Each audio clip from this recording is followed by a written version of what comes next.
Today's video will highlight some of the major additions to the just released 2018 edition of EzStamp with some great new and innovative features. I'll briefly describe the four major additions and then demonstrate them. The first major change is the potential profit reporting system. Wouldn't it be useful if you could determine how much one stands to gain from selling stamps in your current inventory based on current market values and the purchase prices you entered? I personally have been using this method for many years and decided to incorporate this into EzStamp. This will quickly show you which stamps you can profit from if you were to sell them today at current market value. I regularly run this report and look at the stamps which would give me the highest return if I sold them today. Reports for grades, first day covers, cachets, PNCs or plate number coils, and plate number blocks and line item reports now include potential profit values and percentages in their associated report profiles. Potential profits indicate how much one stands to gain from selling the stamps in your inventory based on the current market values. The help system for EzStamp has been updated to provide more details for this new feature. So to use the potential profit reporting, you must diligently enter your purchase prices in EzStamp. There are several settings in preferences that can be set and are explained in detail in the manual. So what you would need to do first is in the options menu, go to preferences, images, and change your main image view format to show quadrant, 2 across, and 2 down. Okay. Now you can add the potential profit fields to almost any report. The line item, first day cover, PNC, and PNB reports have them already built in. And as with all reports in EzStamp, you can add any fields, including the potential profit fields, to any report using the report profile editors built in. For this demo, I'll be using the 2018 Canada database. So let's run a simple line item report.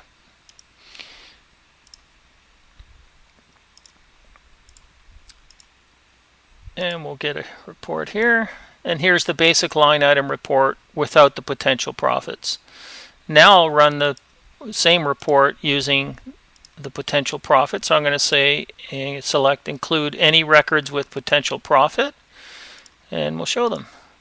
So now what you can see is your buy price and what you stand to gain if you were to sell that stamp today for the full market value, and the percent profit. I personally look at the dollar value, and you can sort these columns by just clicking on the headers here. Now you can see here we have a negative amount, which means I would lose money. In other words, I paid more for this particular stamp, and that was a very rare plate block. Here, let's take a look at it here. So it kind of tells you, you might want to hang on to this one for a while. It really depends. Okay. Let's take a look at another stamp, and I'll show you how it actually calculates them. So for this stamp, I'm going to use the Mint Never Hinged Very Fine Entry. That's down here. So I'm going to right click. I'm going to go to Edit Selected, and I'm going to enter the quantity I purchased. And I recently bought this stamp and I paid $32.50. And click OK. And as you can see, immediately your potential profit is displayed for you.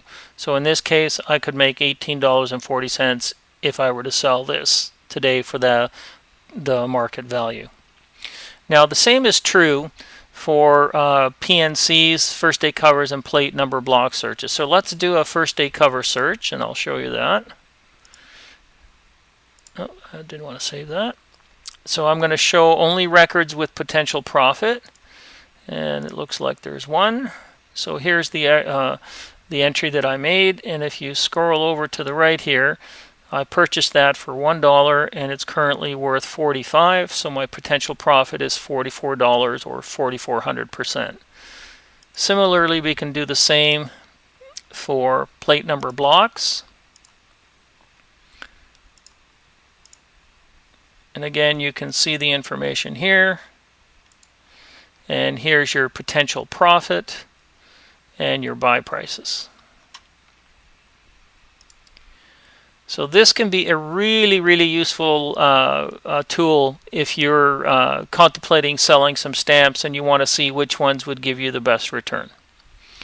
Okay, the second major change that was put into the 2018 edition of EzStamp is many users wanted a very fast way of finding a stamp without knowing any catalog numbers at all. And there's a lot of new users, new stamp collectors who really don't know Scott numbers or any other numbering system at all. So we came up with what we call our drill down selector. So all you need is just a brief description or a year or any of the 5 primary fields, such as the year, the day of issue, denomination or color, watermark, perforation, or just anything on the stamp itself, like a description. A stamp record drill down search filter has been added to the main EzStamp search menu, and it also appears as a new shortcut button in the toolbar. It looks like an inverted triangle, which is this one here. So when we click on that, you'll be presented with this window here, and then you can enter the filters that you want to see. So let's say you wanted to see all the stamps from 2017. And remember, this is live. It's instant. So you can see any of the stamps by previewing them here. You can sort on any of the fields. So let's say we wanted to see all the flowers. Let's say there were flowers in 2017. There they are. If you wanted to see all the flowers in Canada, just get rid of the year and just do a search, and there's 195 of them. And you can look for the one that you want. When you find it, you can just double click on it and you're all set and ready to go to inventory. So this is a really useful feature. I'll show you the same thing in the US database. So we can do the same, and let's look for, I think there were some Disney stamps in 2017. So we'll just say Disney.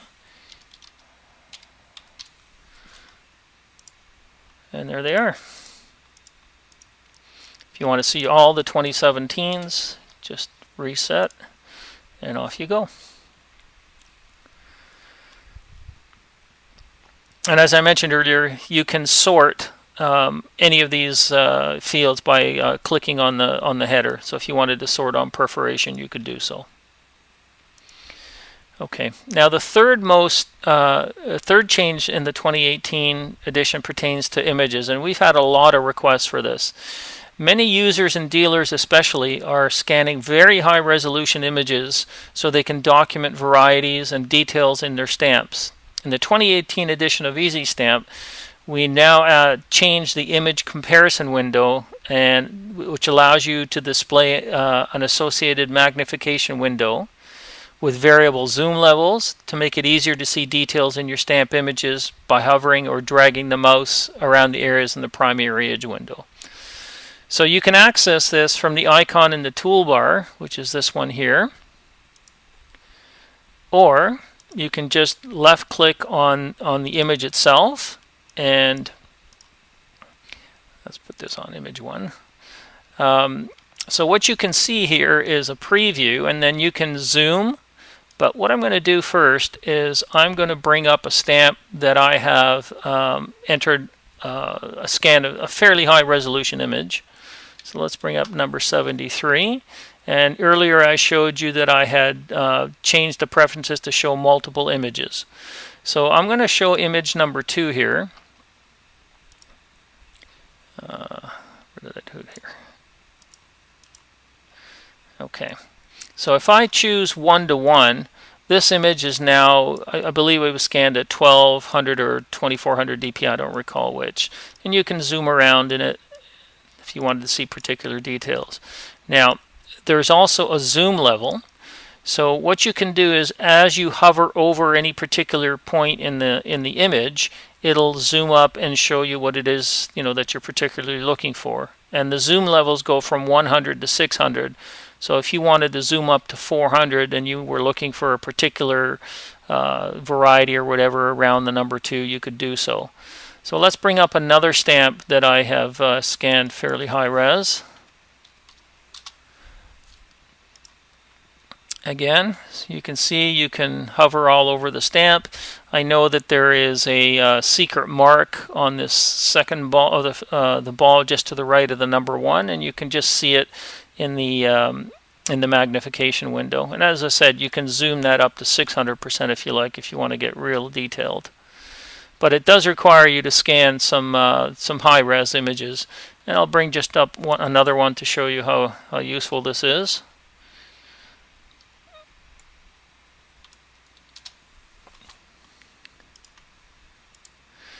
So this stamp, let's go back to, say 300. As you can see, you can hover over any particular detail, even if you want to look at the perfs. Sometimes I use this to see if a stamp has been, regummed. There's usually telltale signs on the perf tips that you can see. And let's do one more. I'll switch over to the US revenue file. And let's switch to image 2, and as you can see, you can hover over any particular area. So we hope you like this feature. I know we do. Okay, now the last major change is for duplicating stamps. Many users, and especially dealers, are using the duplicate a record option currently available in EzStamp to add varieties or other types of stamps, i.e. cancels, first uses. Let me go back to the US edition here, and let's do a quick report here to show you what we have in there. So here's a stamp number 65, which I have duplicated 5 times. Now, sometimes the way EzStamp records duplicates is in the order that they have been entered, and sometimes that may not be the best way for you, or depending on your situation. So some dealers and catalog publishers have actually requested the ability to reorder the duplicates in the order in which they deem appropriate. So we've added a new option to the EzStamp edit menu to allow you to change the sort order of duplicate stamp records. This is very useful when the sequence of duplicates must be a unique arrangement other than the order in which they were entered into your inventory. So the way you access this is you go to the edit menu and you click on rearrange duplicate stamps. And as you can see, the primary stamp record is the very first one that you entered, the basic stamp. And then you can reorder the duplicates just by selecting them and click on assign.